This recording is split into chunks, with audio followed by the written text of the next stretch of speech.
how much money do you need to have in your bank account when you are processing your travel opportunity? I am sure this is a very big question on your mind now, and so that's why you've tuned in. Well, you're welcome to my YouTube channel again. My name is Kweku Ediama Ansa, and today on this episode, together with you out there, we will be assessing this particular question. We'll try and then see if we can answer it. So you're welcome to my YouTube channel again.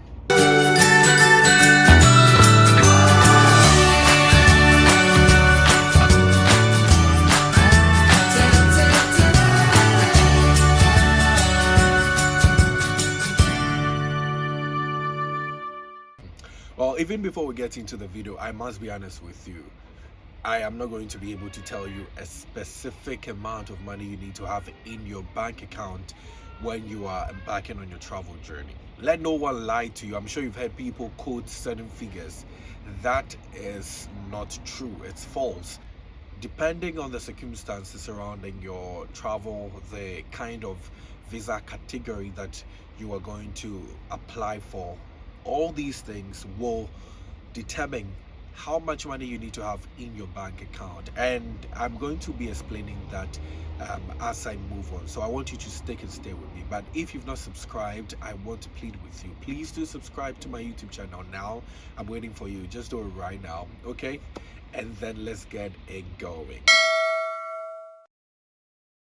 Every visa category comes with its own requirements, the kind of documents that you need and whatnot. And all these type of visas also require the amount of money you need to have in your bank account, or you need for funding.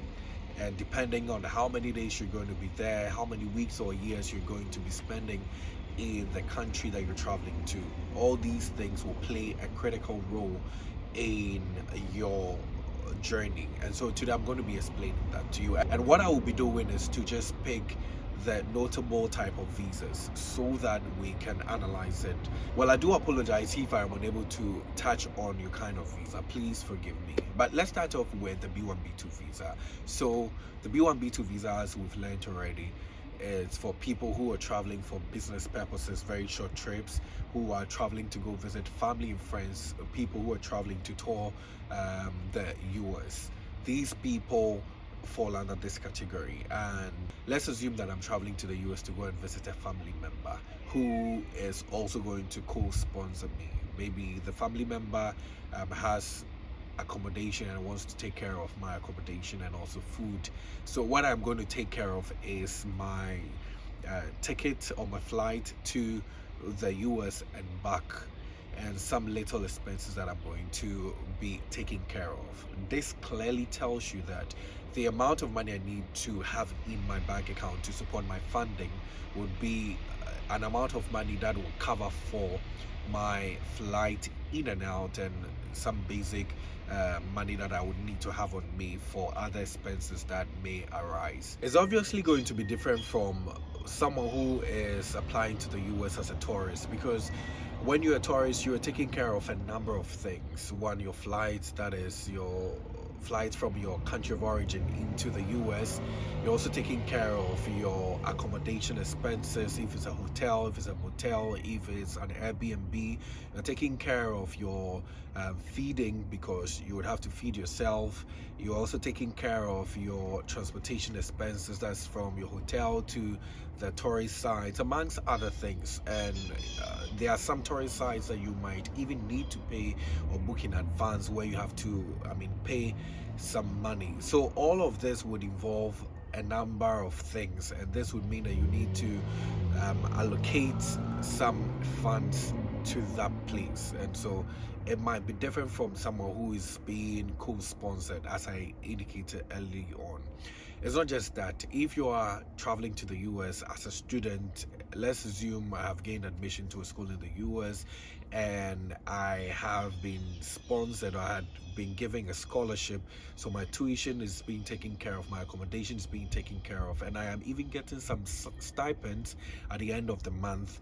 You can imagine that would mean that I do not need a lot of money to travel, because the only thing I need to pay for is my flight into the US and some little money that I'll need to have on me for other expenses. But that will be different from someone who has also gained admission into a school in the US. However, this time not being sponsored or does not have a scholarship at all, and so would have to pay for the fees or the tuition, would have to look for accommodation, and other expenses are all coming to be a part of his or her trip.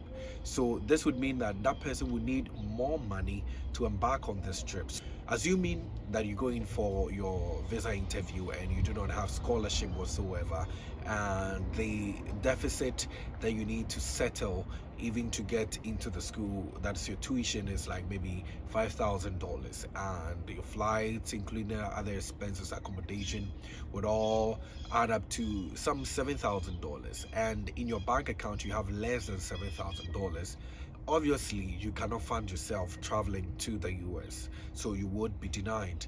But if your expenses together is like $7,000 and you have some $12,000 or $10,000, I think this is reasonably understandable that you can fund your trip, so you would be giving your visa. So you need to pay a critical look at such things.